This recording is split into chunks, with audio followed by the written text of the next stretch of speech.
kasih sayang dan serta negara yang dikasihi Tuhan. Assalamualaikum teman-teman sejahtera. Berjalan-jalan ke Tanjung Jara, bermain pasir bersama rakan. Kisah Nabi Muhammad tidak cerita. Mari bersama kita dengarkan. Tuhan dan Tuhan, ayo dengarkan kisah kawan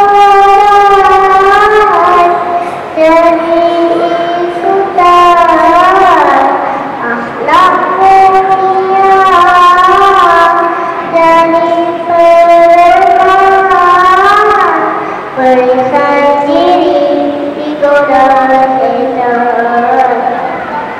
A'udzubillahiminasyaitonirrajim. Bismillahirrahmanirrahim. Untuk ummatin ukhrijat linnas ta'muruna bil ma'rufi wa tanhauna 'anil munkar. Kamu yaitu wahai umat Muhammad adalah baik-baik umat yang dilahirkan bagi faedah umat manusia, kerana kamu menyuruh berbuat segala perkara yang baik dan melarang daripada segala perkara buruk dan keji. Surah Ali Imran ayat 100.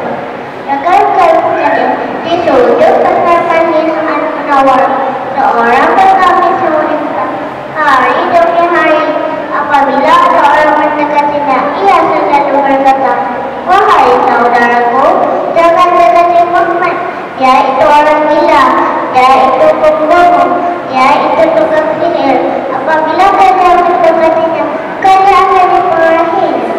Terdapat satu hadis daripada Hazrat Abu Hurairah radhiyallahu anhu meriwayatkan bahawa Rasulullah sallallahu alaihi wasallam bersabda, orang muda hendaklah memberi salam kepada orang tua. Orang yang berjalan hendaklah memberi salam kepada orang kedua. Orang yang sedikit memberi salam kepada orang yang lebih ramai. Hadis riwayat Bukhari. Para hadirin sekalian, setiap pagi Rasulullah sallallahu alaihi wasallam datanginya dengan membawa makanan dan tanpa berkata sepatah kata pun.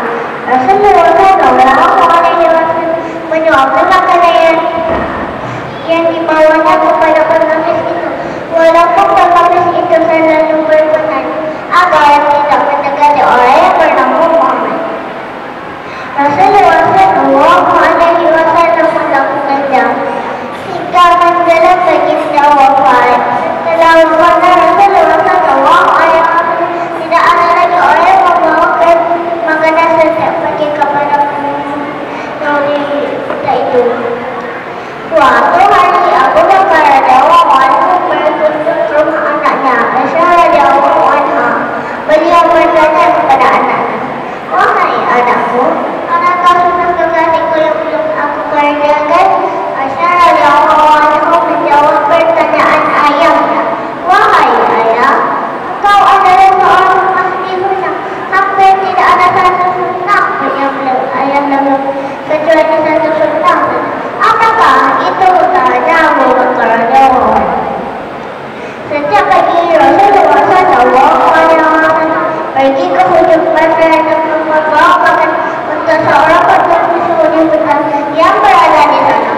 Kata Aisyah radhiyallahu anha, ayo kita dengarkan tentang ayat hadis dari Jabir radhiyallahu anhu meriwayatkan bahawa Rasulullah sallallahu alaihi wasallam bersabda, di antara kamu orang yang paling aku cintai dan orang yang paling hampir kepada hari kiamat, orang yang baik akhlaknya. Hadis riwayat Bukhari. Orang hadirin sekalian, esokan harinya Abu Bakar radhiyallahu anhu pergi ke ujung pasar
tiada, dia adalah Muhammad.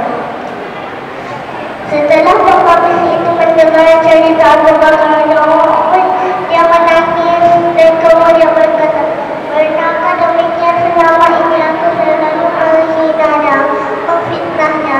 Dia tidak pernah memarahiku sedikit pun. Dia mendatangi dan dia bagi dengan makanan. Dia begitu mulia." Pengemis wanita tersebut akhirnya bersyahadat di hadapan Abu Bakar dan Umar. Hadirin yang dikasihi, dari cerita ini jelas sudah bersama kita akhlak mulia Nabi Muhammad SAW. Baginda tidak pernah membenci orang yang mulia atau nasab. Terdapat dua pengajaran yang kita perolehi dari kisah ini. Pertama ialah kita hendaklah berakhlak terhadap sesiapa pun. Yang kedua pula kesabaran yang tinggi dalam diri Rasulullah SAW dalam menyampaikan syariat Allah. Sekian saja. Terima kasih. Terima kasih. Assalamualaikum warahmatullahi wabarakatuh. Waalaikumsalam. Terima kasih.